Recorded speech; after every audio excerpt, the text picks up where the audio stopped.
Welcome back, everyone. This is part 4 of the King's Castle, King James along with Blair Chopin.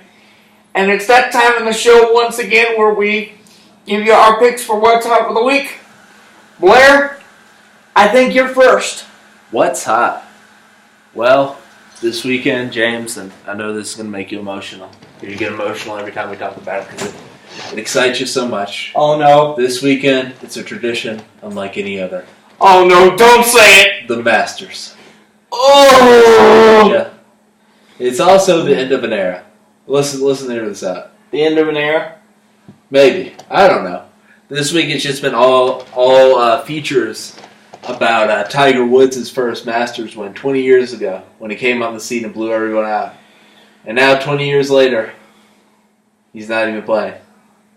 So you think Tiger Woods is going to... I don't know. You think Tiger Woods is going to retire this year? Who knows? I think he's too competitive to retire, but, I mean, is it the end of an era? I don't know. I'm curious to see who wins.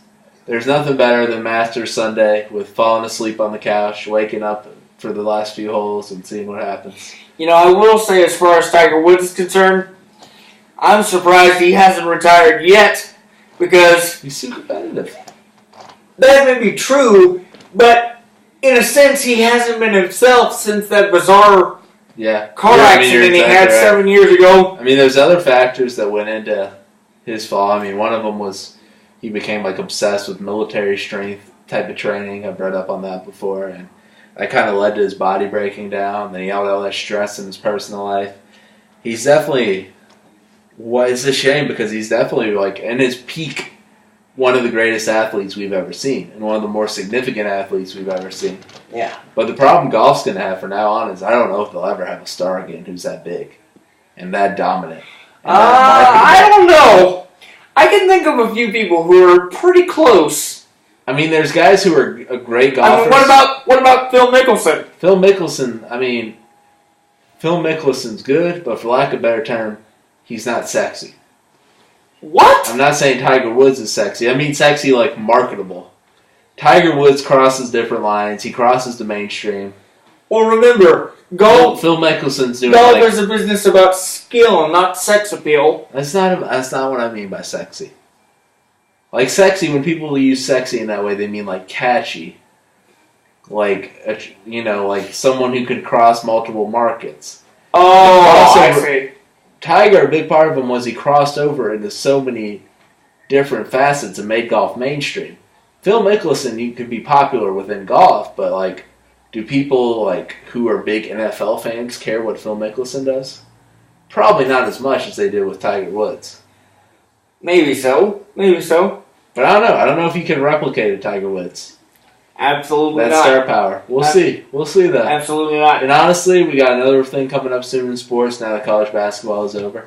Congrats to my friends who are Carolina fans, by the way. And probably the most hard-to-watch national title game I've ever been through, but because that game was atrociously played and officiated. But I'm looking forward to the NFL draft coming up soon. That's coming up in about 3 weeks. Looking forward to the John Calipari 30 for 30 next Thursday. Right after my heart with that one. So, there's a lot of things to look forward to in the sports realm. Anyway, what do you got for us this week? As far as my pick for what's hot, I mentioned to you guys last week that starting tomorrow night, Fox will debut a brand new show called You the Jury. Can we tell the people our bet on the show? Did we talk about that last week on there? I think we did on air agree on something, but I don't think the fans know. Okay. So I thought that show sounded pretty bad to me. So I told James if I could watch that show for over 8 minutes, that I'd buy him dinner. Or lunch or dinner. Mm-hmm. And he said if I couldn't watch it for over 8 minutes, 8 minutes or below, that he would buy me every meal for the rest of my life. I think that's what you said. Which proves your negotiation skills. But we'll settle on one meal. It proves that my negotiation skills aren't that good. Right. But you're working on it. But one meal is good enough.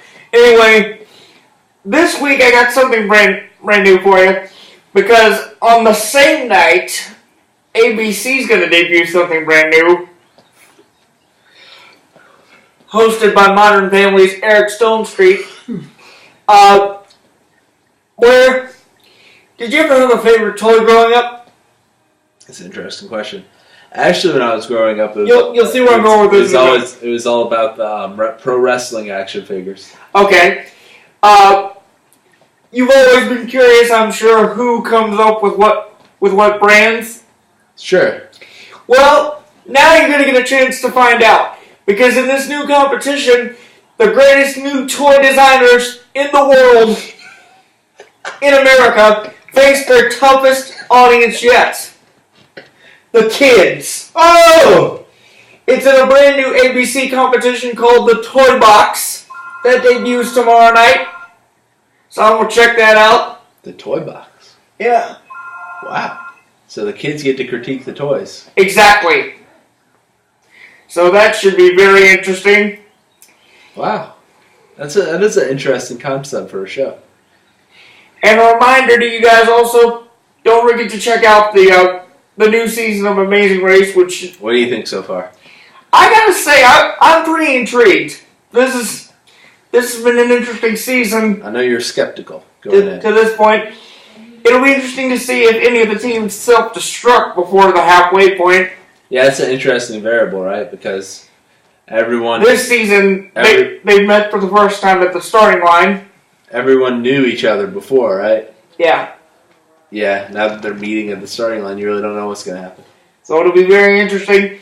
With that, about wraps it up for tonight. We thank you very much for watching. Blair, thank you again, as always. And until next time, the King loves you.